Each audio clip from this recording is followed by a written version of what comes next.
lali mring agami lali mring agama buta mimba manjala dara ketoke Krisna jebule buta ketoke Janaka jebul dewane buta mimba nyolong jamu sekali masa tombak kala welang payung tunggul naga geger ngamarta terus nduk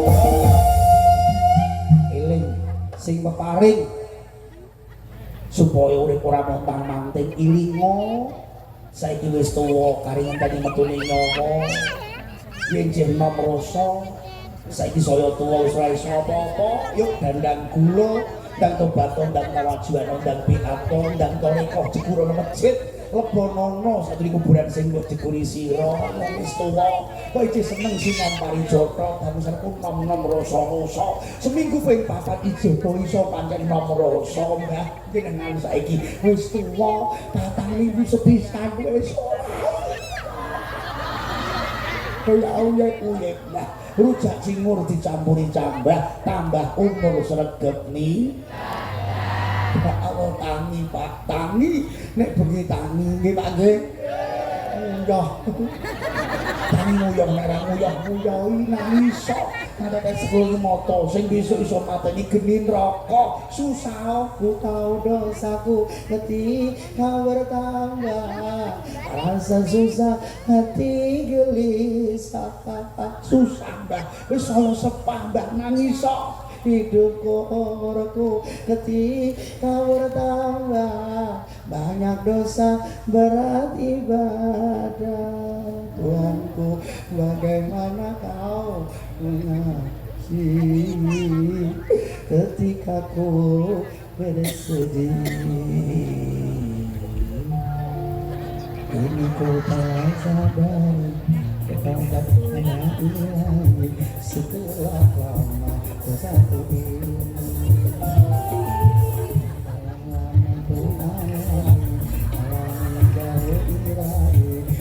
merasakan itu di hati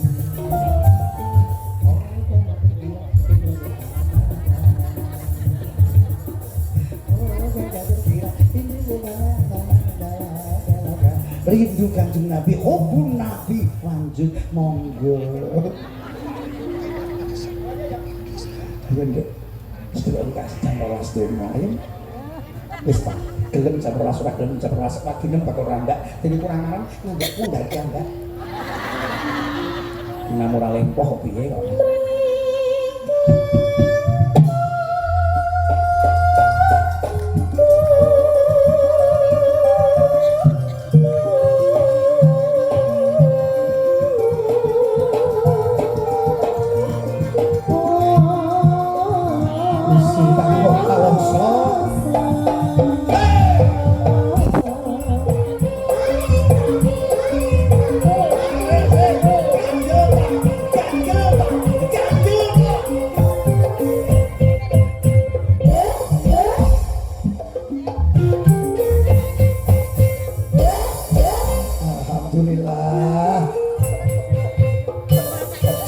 tepoke le muga-muga panitiane iso umroh kabeh Allahumma lan kabeh sing rawuh kabeh sing bantu pokoke berkah kabeh Allahumma yo nggo sponsor-sponsor ndonga bareng-bareng iki sakrafat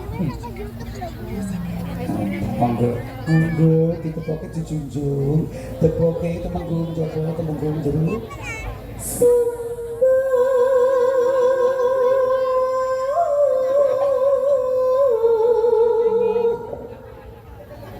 Kakak sedikit kanggo berkakak selesai.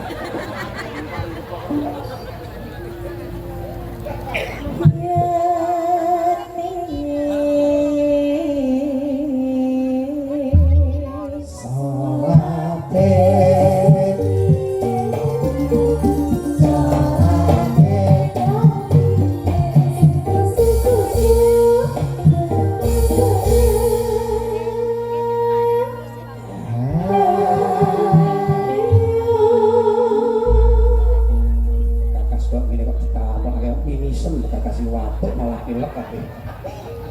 Mutah biar gitu. Ini antara pakai menang-menang kok ngoyak cah ini. Lanjut. Saiki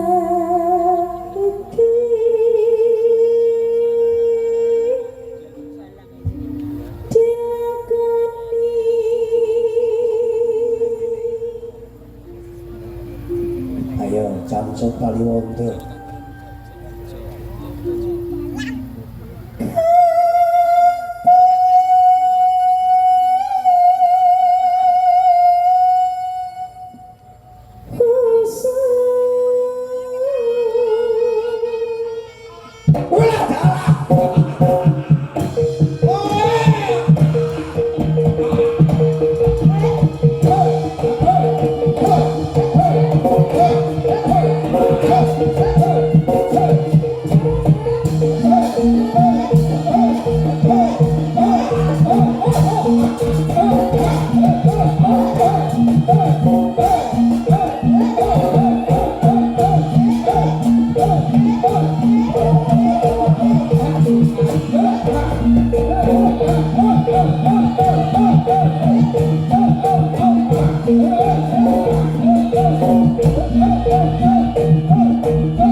Abu-abu muncrat.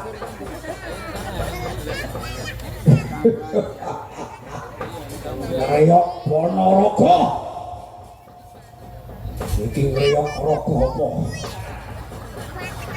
Panas saya panas. Quran diwaca kelagar kaya momo ning dodo. Selawatan. Disopo iki tak kangklang tak elang. Ati ora iso tak jeloki. Kitab suci diwaca. Selawat Nabi do diwaca. Biar puadian. Malaikat nglumpuk. Awakku panasan kaya ngene. Betawah kawir tuno liku. Nggodha menungso beda nglakoni dosa. Bareng selawatan. Padha istighfar diwaca dosane di ngapura. Luap laut cangkem kiai itu kok ngendi? Ora leren-leren setengah 12 jam 12 ora medhun-medhun bajingan. Bajingan bareng aji terus mangan. Wah. Ya. Jabang bayi Janaka minggat saka harga dawana kowe. Bojomu ngandhut wetengane ora dalah. Seret larak tunggul maloya. Ngladini ratuku Dewa Srati. Jabang bayi lahir gaglak lipoyuk getih segri kaya apa. Werkudara Lena Panendra kuwi nyabrang alas polos rombongan Gunung Cakrawala njegur segara Minangkal wiridanmu muncrat-muncrat idumu ning anakmu. Dong ngombang-ngombe muncrat idumu wiridane ning anakmu ngombe gak sidowe munggah swarga. Diseret anakmu ning neraka nggo bancik ndasmu bangka Werkudara Wiwadi Werkudara. Ayo Bae Jabang bayi lahir babar krubut jolo bingkut tangan rame-rame.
Perawan atau siwe ini mesti ora iso berangkat siang ora kena pokok atau siwe ini sak wonge atau sabe jalah 14 yuto 886 ilmu warga Wonorejo Kerajaan Bersatu dapat kotak infake 14 yuto 886.000. Muga-muga iso umroh.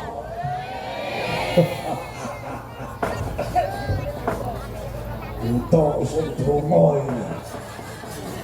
Wayah handum surat kok iki aku blok-blok. Ya jalah. Sampeyan kok melu umroh. Ampun galak-galak untuk tugas nopo.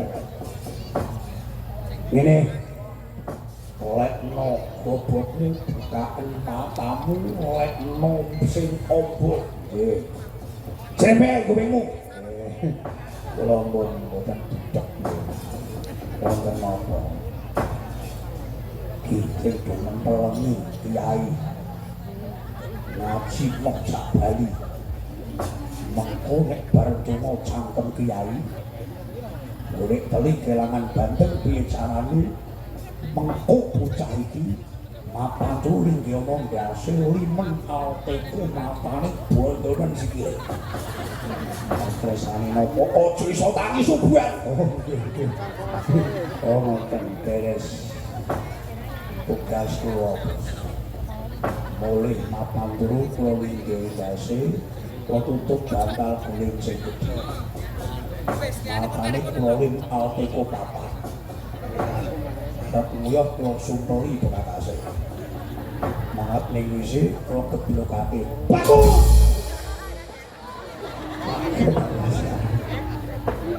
Saking senengku. Bagus sing mundur-mundur. Nggih, siap. Reso kok.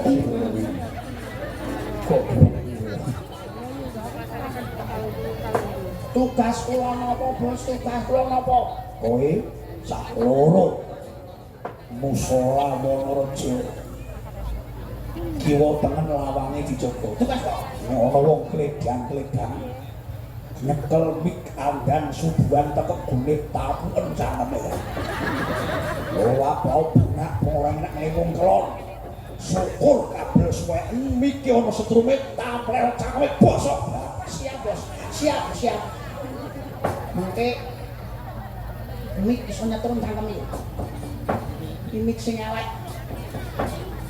Mik nek dijembek sentrung cangkem kok. Rek. Ini mik sing elek kuwi. apa kowe wani andan subuh nyekel suwek kabel tempelke kena lambe. Ora sido andan gledak modar. Bagus. Ngono kuwi.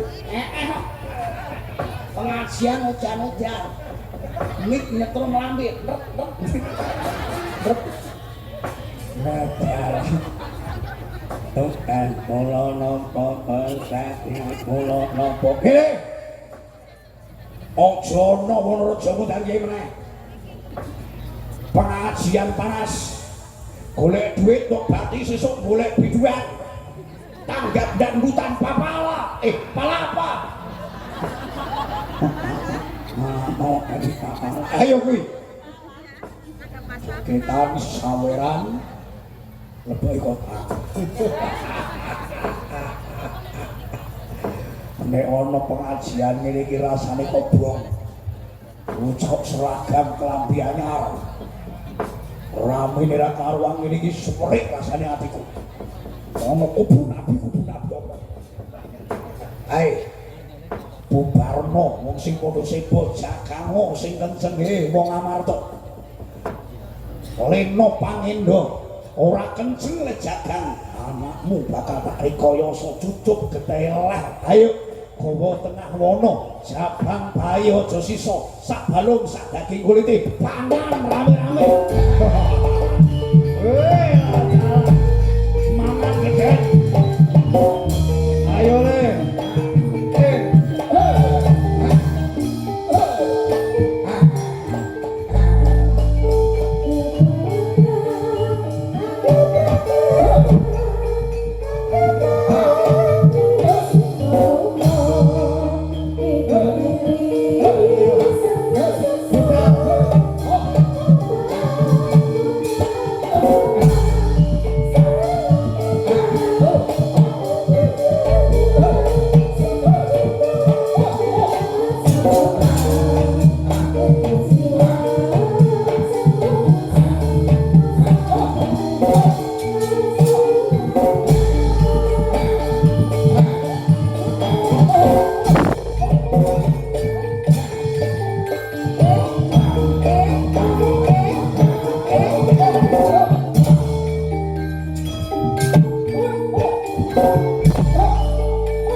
Kok wis jam 12.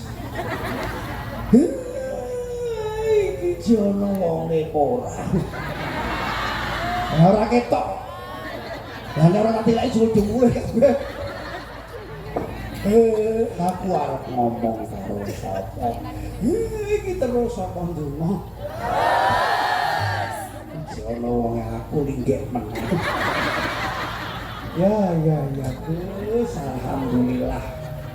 Lumantar kubur Nabi. Kita kabeh pituk selamat entuk syafaat. Amin Allahumma. Ayo. Rakitan kulungsu melu wudu. Rakitan tenaga. Aja ngece karo wong ora duwe awake dibutuh tenagane. Mula sing ora duwe dibutuhke tenagane. Sing duwe duit ayo ditokke. Sing duwe anak muda dipinterake ben iso berjuang melanjutke perjuangane wong tuane.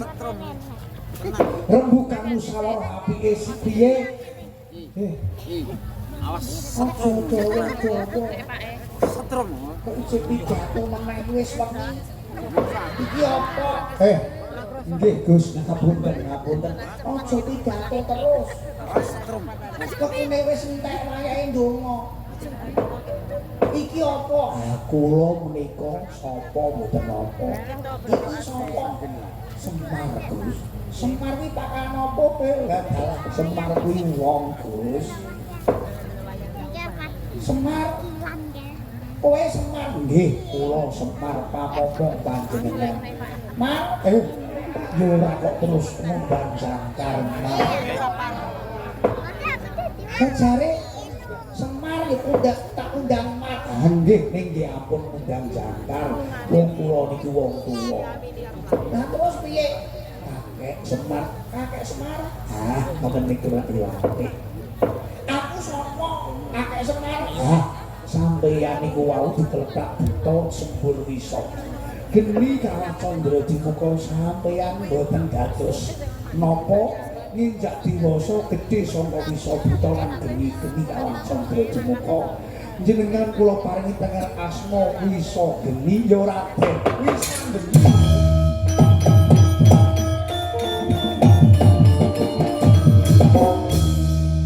Aku Wisa Geni. Nggih, panjenengan Wisa Geni wasiun goniun. Wasiun jembar goniun sugih ingkang badhe nyugihaken donya akhirat. Besok ingkang badhe njembaraken jagat rahmat selamat donya akhirat panjenengan. Bapak sapa? Jenengan takon tamuto karo dewa-dewa. Dewa ki sapa? Wong sing wonten nginggil Dewan Perwakilan Rakyat. Mesti dewa ngerti bapakku mesti ngertos. Nembe kala wingi dilantik dhuwur dikeki kitab suci, disumpah dijanji mesti weruh Janaka. Janaka artine Janatuka swarga. Bapak sampean roh dene ana dewa lali Janaka. Dene bapak panjenengan ora lali lawan bapak jenengan iki dewa edan. Mesti ngerti. Nek ora ngerti sapa simawon ya wis aku njaluk donganmu arep golek bapakku arep golek ibuku.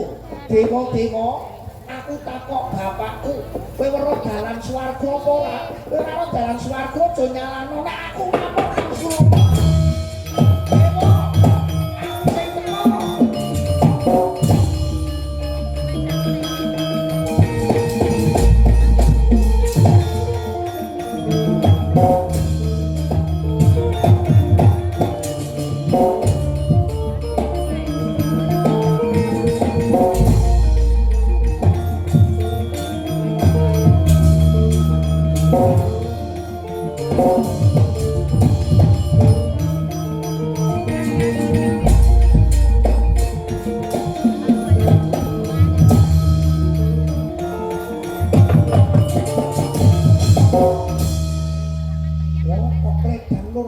munggah mendhuwur kae sapa wae? Nika Kang Rayi Gusti. Adiku sapa wae? Wisanggeni. Lho, aku kok diadu Wisanggeni? Adi anake sapa wae? Putraipun Paman Harjuna. Lah dalah Nur Cahya padang kaya aku bagus gantenge lah dalah. Adiku di baguse kaya ngono. Kae marang ning ndi nika munggah wonten kayangan nakoki para dewa-dewa. Lah kae kok nek ngantek dewa bubar ora ngenteni donga dadi apa kae? Iki awan ciri donga kok bedan siji-siji. Kok pancen buta cangkeme wit mandi. Buta. Kowe sing maringi bubar. Ya kowe cangkem. Kowe ngantek ngrubut adikku Wisanggeni. Aja kelakon dosa. Nek ana bengi iki Antasena ora raga tengah wengi. Das buta kanggo bal-balan ngamuk.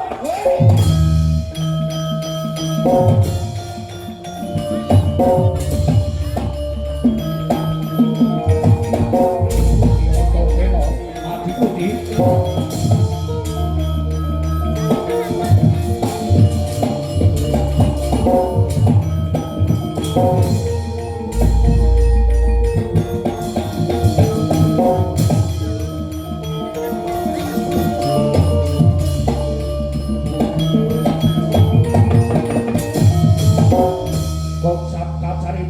sampun pas panjenipun ndedonga aja nganti pisan lunga mriki sing mondhok Sanggar Palanggatan Sang Semar Badranaya nuwiji marang Gusti Pangeran Sanggar Palanggatan ndonga apyak Wadyabala buta pirang-pirang barisan rek-rek Banupati Dandang Mawar ingkang kautus saben durga kadang jolong apipun Raden Wisanggeni munggah kayangan dewa koyangan kocal kacir tekanipun Sang Wisanggeni Adi aku putri Wadyabala buta piyak-piyak Raden Antasena ningali Kang Rayi badhe kapingkuk diri Wadyabala buta manuk munggung kaya diring bandeng rebon orang-orang mumbuk ngidak motok bekas buta dirgantara Raden Kaca piyak-piyak mancing mundak ndas buta bunder jangga muncar ludira ndek bapak Bantara sing arep Raden Antasena jedul sikil buta karang sigar permanodar critane perang lagamane lelah sae mulih kok kan ana rombongan buta-buta apa era ditak-citakno sik ana rombongan buta-buta kamu arep nyekel Wisanggeni wis ana-ana toko perang kok iki perang ora iki tentane perang to gapane kira nganti tak perang aku ndek kabar kancane terus perang karo Antasena karo kaca ngamuk moto ndase Antasena mamuk siar kabeh butane sing menang Wisanggeni kubu Nabi masuk wis donga. Ayo nolok gareng Petruk Bagong aturane le. Suwen.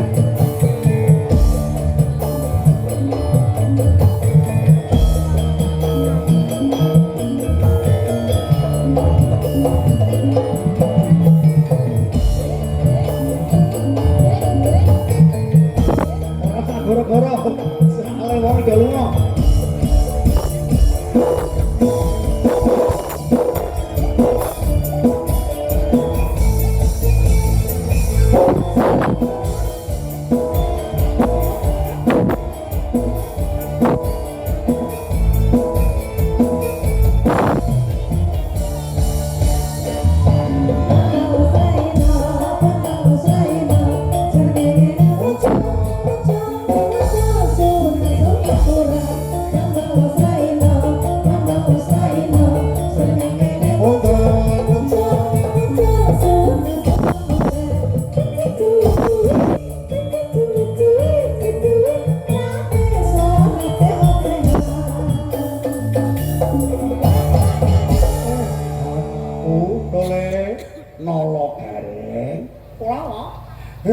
Iki wis wengi Petruk dalem Bagong apa kae suwe-suwe kok do mulih suwe-suwe kok do mulih iya Kakang Semar aku matur nuwun anakku sampean mong anakku sampean tuturi kula Yo Kakang Semarang turun wah.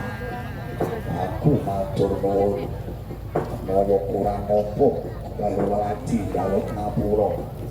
Gus, boten enten salah luput lan dosa. Wong pancen jamipun pas kali welas. Dene kurang marem lurahe ngundang dhewe APBD. Utawa camate kula ngundang dhewe. Amin Allahumma. Wis ki pokoke rombongan Demak karo rombongan Wonorejo terus do munggah kabeh rene ndonga. Panitia-panitia mriki sing tim-tim sukses iki sponsor-sponsor munggah barang-barang astagfirullah. Saya mriki. Baris ora mriki. Astagfirullah. Kanca-kanca panitia